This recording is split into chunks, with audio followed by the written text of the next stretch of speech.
Guys, technique daw sa pagluto is kainit talaga yung mantika. Ayan guys, nilagay na natin yung ano, anong tawag dito, onion and garlic sa mainit na mantika. Ayan guys, inilagay ko na yung manok.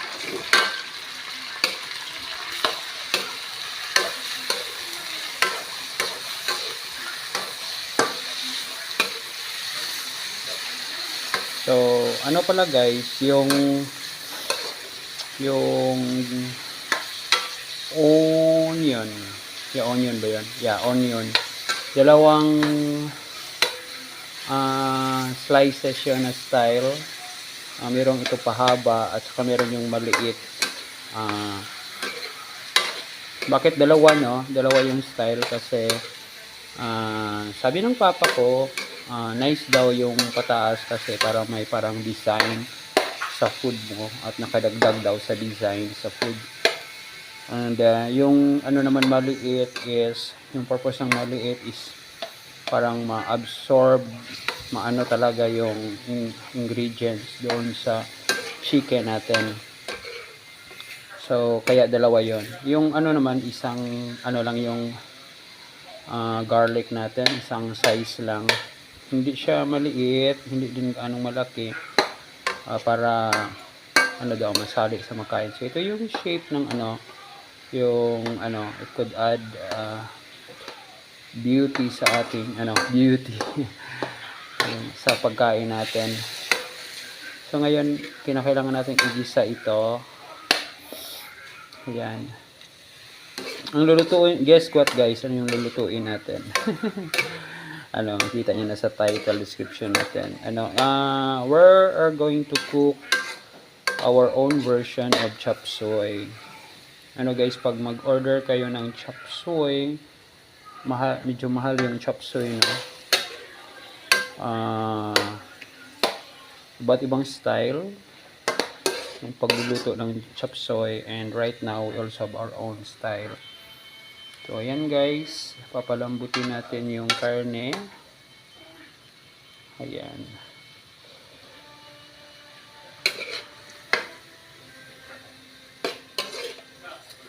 Okay, pause muna natin yung video.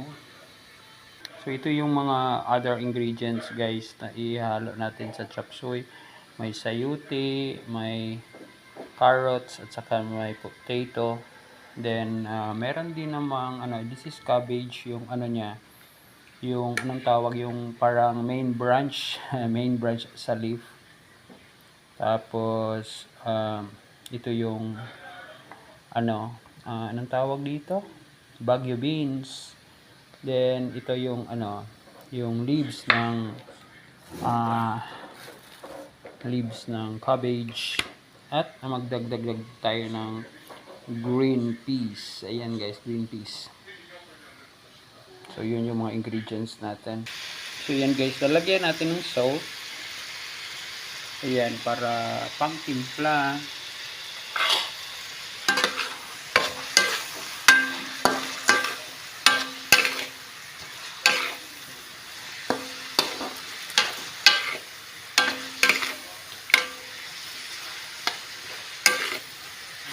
Ladagdagan natin ito ng water guys.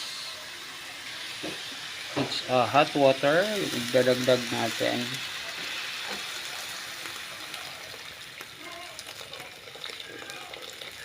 Okay, para may sabaw ang chop suey. Di ba yung chop suey may sabaw yan guys? No? So yan. Kailangan natin itong ipa-boil muna. Yan guys, so kinakailangan natin i-ano yung, ito na yung mga other na parts. Ito mix. Para ma-mix natin. So nailagay na natin yung ano dito guys, yung salt. Lalagyan ko din siya ng soy sauce. Ayan guys. So may soy sauce.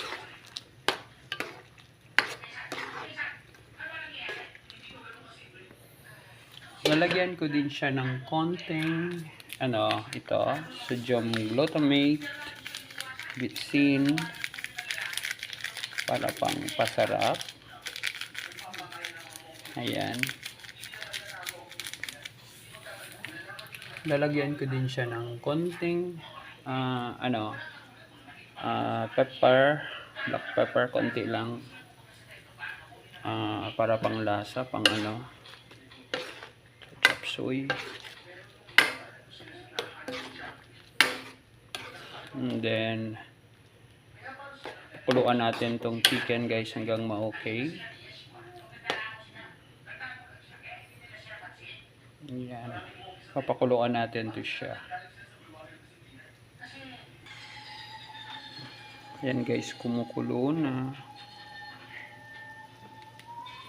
Let's try to taste ng timpla ng sabaw.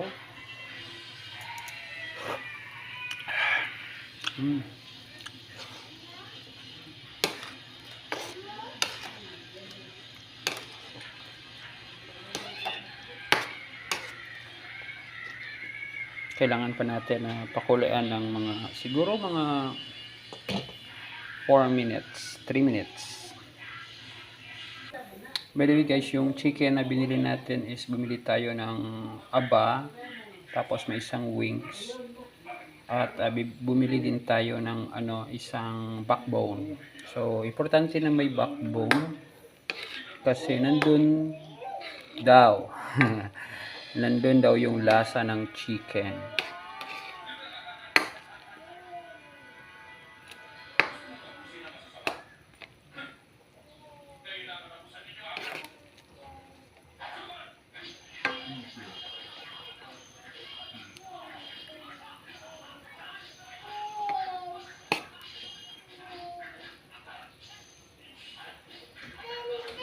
Ayan guys, so ganun din yung natin guys, bumabase din tayo sa sabaw, yung parang lapot ng sabaw, importante yun.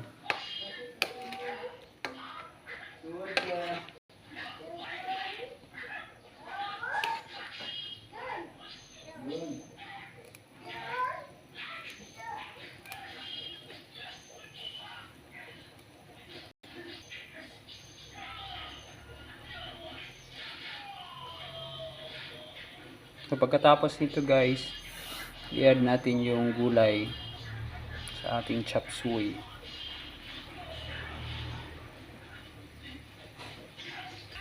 Ayan guys, so dagdag ko na yung gulay.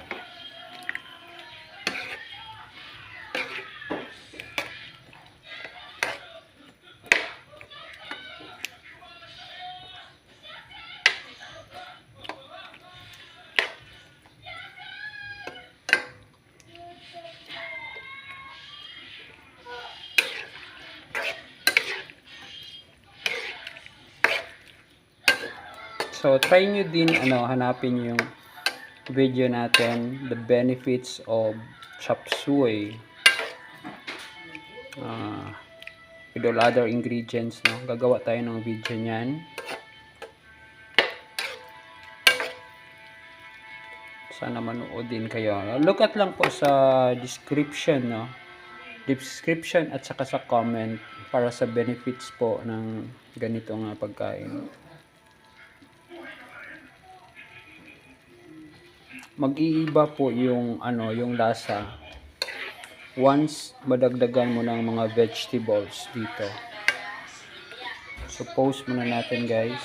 Didagdag ko na din yung mga parang main branch ng ng cabbage kasi matigas, para lalambot. I-add natin ng una. So yan, itong puti guys. Later on, idagdag natin yung anong tawag dito, Baguio beans at saka yung green peas. I guess pwede na ngayon ang green peas ilagay. Ito guys, yung green peas. Dagdag na natin.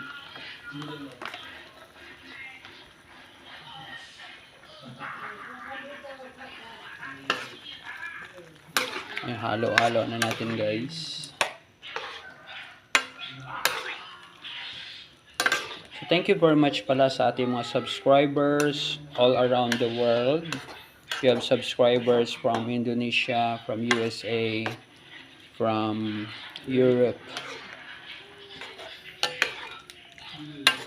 Thank you very much for coming over. Please inform me what country are you in so that I could connect with you guys. This is how we cook chop suey. This is food is called chop suey. And I'm also going to make a research on this later guys, on what country this particular food originates. Is it really from Philippines or is it from China? Chop suey. Okay, so then guys, we have to wait for a while. We still have two more ingredients left. We have the leaves, the cabbage, and the Baguio beans.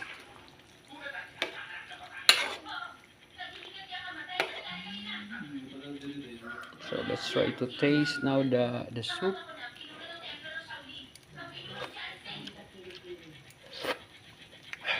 So the taste is now different compared to just chicken.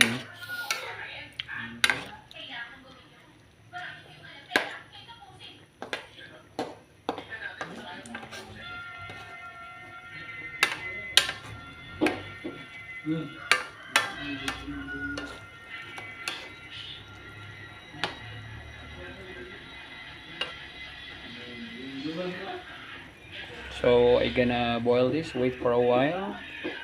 This time around I gonna put the Baguio beans.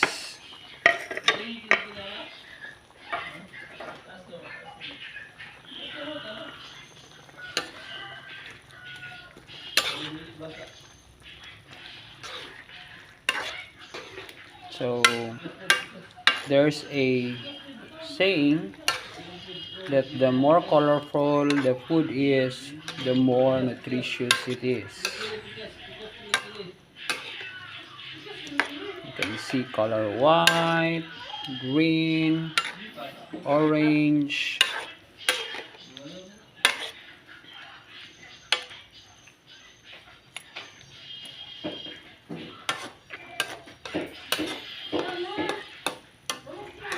So this particular food has many benefits for our health.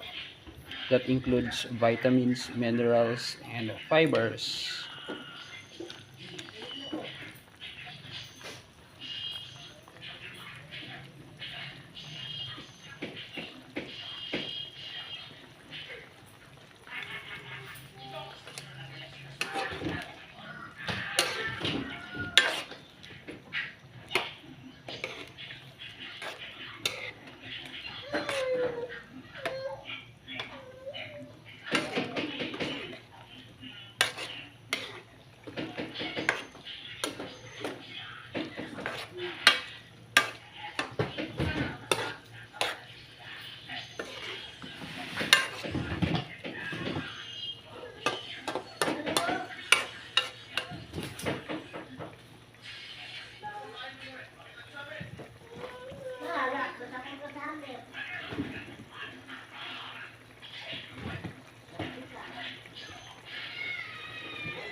Look at the sauce though. Still need more.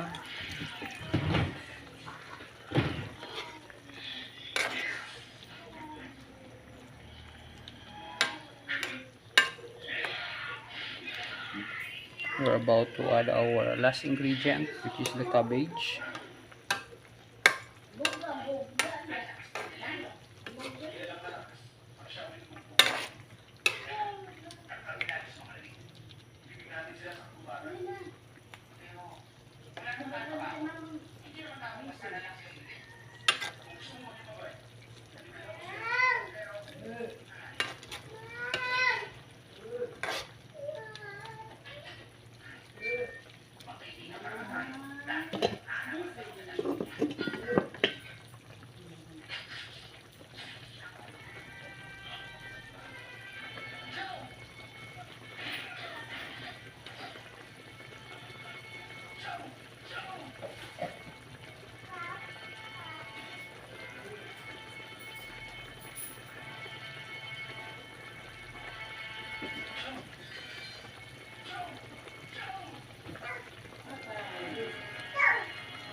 Now the taste is very good.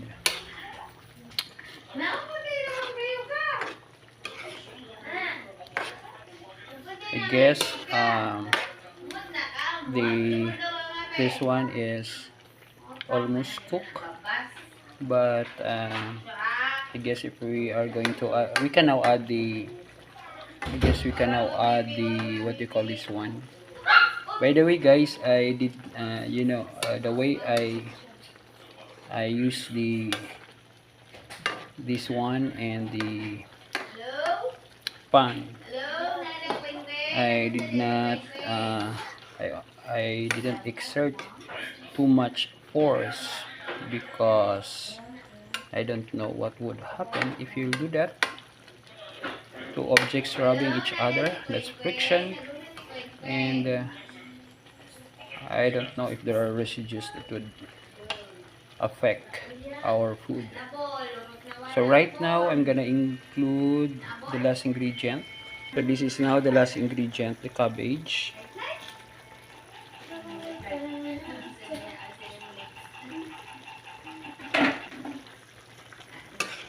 So you can also use cabbage in pancit, in tinola, and it really plays an important role in chop suey, as you can see here guys now.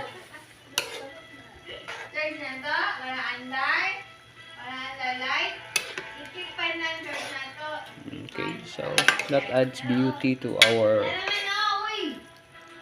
food, the chop suey.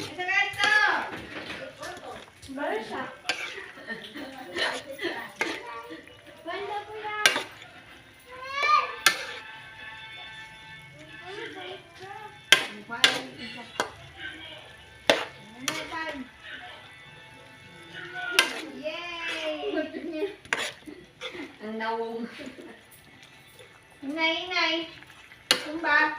Inay yan. Dagan na ba? I really like the sauce right now.